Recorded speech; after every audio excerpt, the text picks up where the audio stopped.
मेरे प्यारे बच्चे, आज का संदेश कुछ खास है। इसे ध्यान से सुनना मेरे बच्चे। मेरे बच्चे, जो ये वक्त जा रहा है ना, बस यही जा रहा मेरे बच्चे। अब देर नहीं होने दूंगा।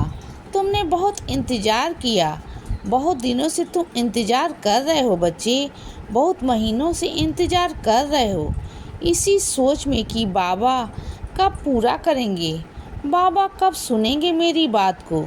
तो सुनो मेरे बच्चे, तुम्हारा इंतज़ार हुआ ख़त्म। अब तुम्हारे किसी भी काम में कोई देरी नहीं होगी। अब तुम्हारे सारे काम सही समय से हो जाएंगे बच्चे, सारे काम हो जाएंगे।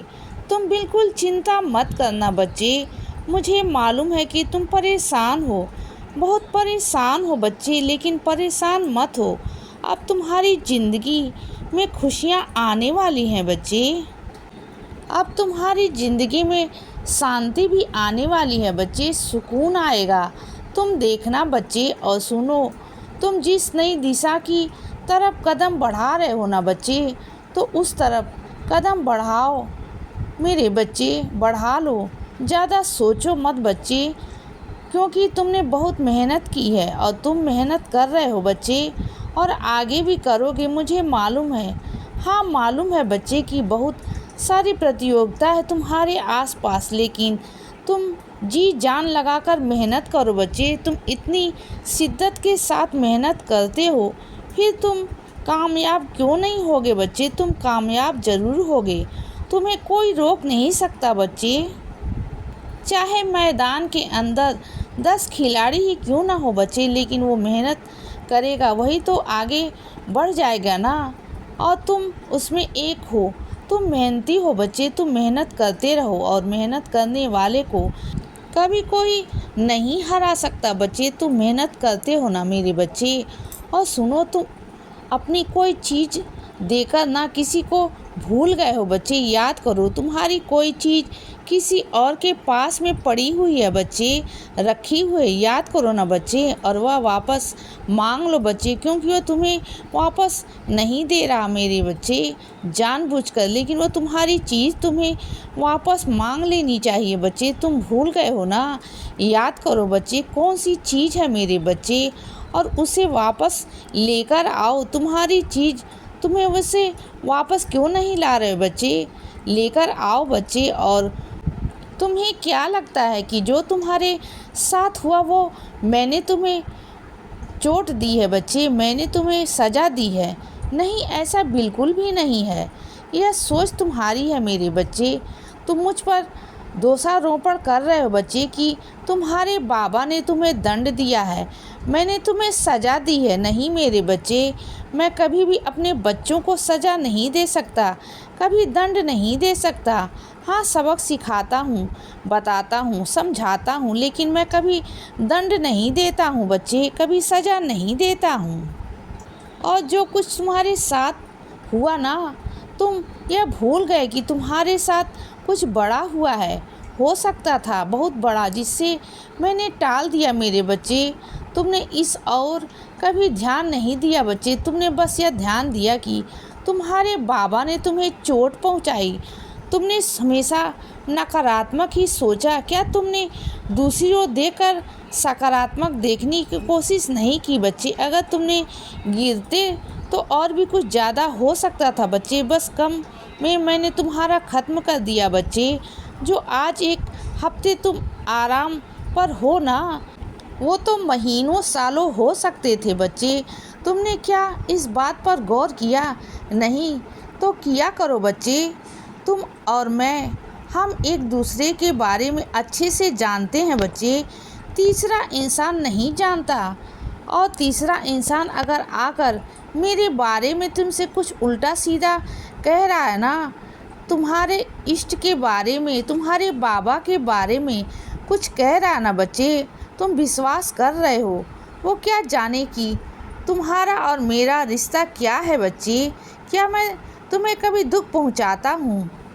पूछो अपने आप से बच्चे, मैं तुम्हें कभी दंड दे सकता हूँ? क्या मैं तुम्हें इस हद तक पहुँचा सकता हूँ कि तुम बिस्तर पर पड़ जाओ? तुम्हें इस तरीके का दंड दे सकता हूँ बच्चे?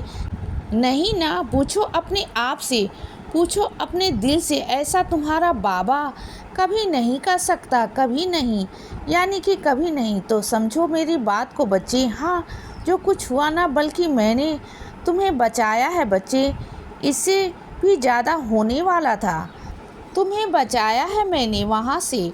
और सुनो बच्चे, जो मेरा बच्चा मेरी भक्ति करता है ना, जो बच्चा मेरी आराधना करता है, जिसके घर में रोज़ साईं सच्चरित का अध्याय होता है ना बच्चे, उसके घर में कभी अन्न की कमी, कभी वस्त्र की कमी नहीं होती बच्चे, कभी नहीं। और तुम ना नियम से साईं सच्चरित का अध्याय किया करो बच्चे।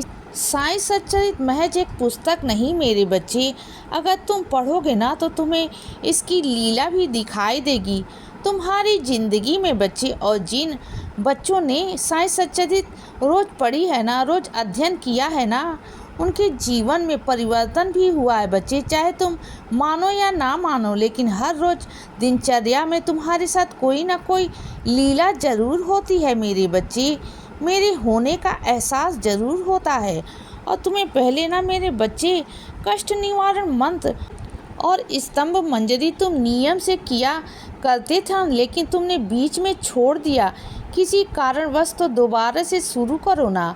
जो परेशानियां आ रही थी बच्चे, जो दिक्कतें आ रही हैं ना, तुम्हें कष्ट निवारण मंत्र करने से, स्तंभ मंजरी पढ़ने से ठीक हो जाएंगी बच्चे। मैं नहीं कहता कि हर रोज़ करो, लेकिन हर हफ्ते में एक दिन, गुरुवार वाले दिन ज़रूर करना बच्चे। और हो सके ना तो तुम मेरे मंदिर आकर किया करो बच्चे, क्योंकि घर करते हो ना तो तुम्हारा मन एकचित्त नहीं हो पाता है, कभी इधर भटकता है, कभी उधर भटकता है। तुम्हारा ध्यान एकचित्त नहीं हो पाता, तुम्हारे घर में नहीं हो पाता, लेकिन भी चाहते हो भी ना तुम अपने मन को नहीं एकाग्र कर पाते हो बच्चे घर के अंदर। और फिर जो साईं सच्चरित पढ़ते हो ना, कष्ट निवारण मंत्र पढ़ते हो या स्तंभ मंजरी पढ़ते हो ना, तो सही से नहीं पढ़ पाते हो बच्चे। तुम्हारा ध्यान भटकता है, कभी कोई काम तो कभी कोई काम के लिए। तो इसीलिए कह रहा हूँ कि बच्चे जब मंदिर आओ ना, तो मंदिर आकर ऐसा नियम बनाओ बच्चे कि मंदिर के लिए कुछ वक्त निकाला करो, आधा एक घंटा निकालो, जिससे कि तुम मंदिर आकर ऐसा कर सको बच्चे। और मंदिर का जो वातावरण होगा ना, जो आसपास का जो वायुमंडल होगा ना, वह तुम्हें और शक्तिशाली प्रदान करेगा बच्चे। और तुम्हें जब अच्छा लगेगा और तुम एक चित एक मन से वहाँ पर कर पाओगे बच्चे, तुम्हारा वहाँ मन नहीं भटकने दूंगा बच्चे। इसीलिए बच्चे सदा खुश रहो और हमेशा मुस्कुराते रहो। मेरा आशीर्वाद हमेशा तुम्हारे साथ है बच्चे। अब रात हो गई है मेरे बच्चे, अब सो जाओ। शुभ रात्रि।